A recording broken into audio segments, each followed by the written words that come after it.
بچه‌ها میدونید یکی از دلایل مهم آتش‌سوزی موتورسیکلت‌ها تو جایگاه سوخت چیه؟ دوستان خوبم، موقعی که شما اقدام میکنید به سوختگیری و اجازه میدید بنزین از ورودی باکتون سرریز کنه، این بنزین روی سیلندری که حرارتش بالاست میریزه و در نتیجه باعث میشه یک شعله و آتش‌سوزی رخ بده.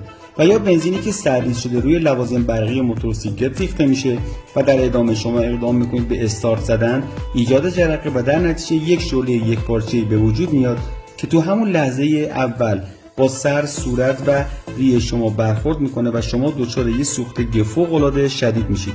پس خواهش میکنیم هنگام مراجعه به جایگاه سوخت و موقع سوختگیری از موتورسیکلت خودتون پیاده بشید، موتورسیکلت رو خاموش بکنید، رو جک وسط بذارید و با فاصله مناسب اقدام میکنید به سوختگیری و اجازه ندید هیچ سرریزی صورت بگیره.